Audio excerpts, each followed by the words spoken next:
Okay, so let's take a look at our second video. So a second issue that we discussed in class had to do with alternative staffing. Specifically, we talked about some legal issues pertaining to hiring contract workers. So here's some information from the IRS page. When a company tries to determine whether an employee is a contractor or not, it needs to pay attention to three areas: control, finances, and type of relationship. So let's take a look at each of these at a time. Control answers the question, does the company control or have the right to control how the worker does his or her job? For example, imagine that company X hires my small consulting firm to create an e-learning program.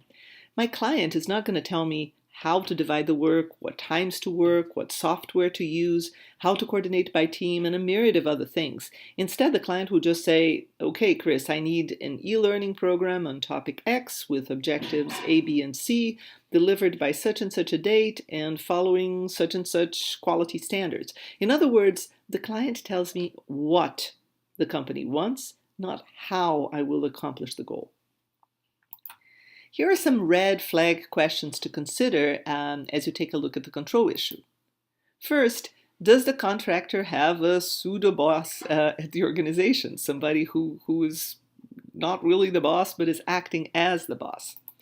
Are you insisting that one particular person in the contractor's organization perform the duties? Usually, if you're contracting with a company, it's not an individual thing, it's an organizational thing. So the contractor should have the right to have somebody else working with him or her. You're hiring the organization, you're not hiring the person. If you're hiring the person, you're already putting yourself a little bit in a weird situation.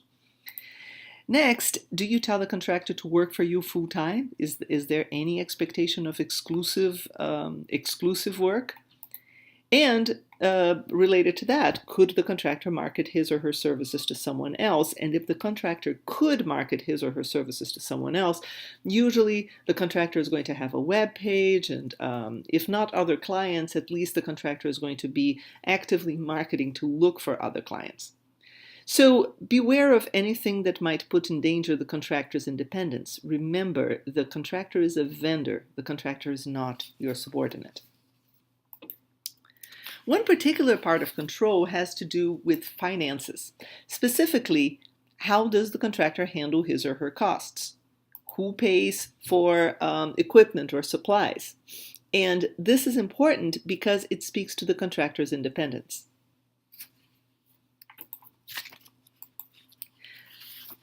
So here are some red flags under finances.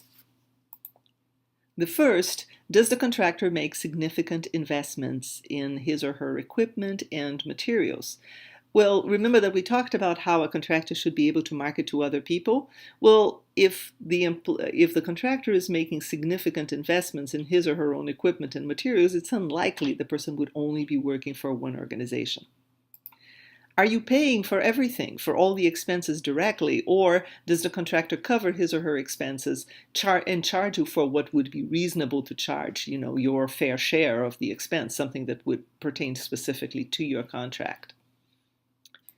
Is there any kind of expectation of regular pay? And could the contractor make either a profit or a loss? And earlier when we talked about the contractor being able to hire somebody to work under him or her, you're already talking about that profit issue, right? So the contractor could have somebody else working at maybe a lower fee, and then the contractor is making whatever reasonable profit he or she is making, considering the risk that he or she is taking for working as a contractor, for having a contractor organization instead of being an employee. Finally, consider the general type of relationship. Usually contractual agreements include, some kind of contract. And normally, these contracts do not include benefits, and they are not permanent. Finally, a key question has to do with whether the work is a key part of the business. If it is, it's more likely that the client is going to want to control that work. For example, if a key part of the university's business is to teach students, then the university is not going to outsource teaching to another entity. The university could outsource all sorts of things, but teaching is probably not going to be one of them. It doesn't make sense.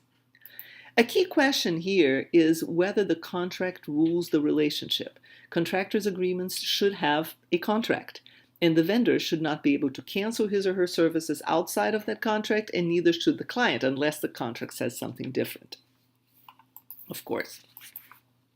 So in summary, hiring contractors should not be a catch-all alternative to employment. It's not one of those things like, well, it's too expensive to hire people, so let's just hire a bunch of contractors. Employees and contractors are different animals, and you should treat these two categories differently.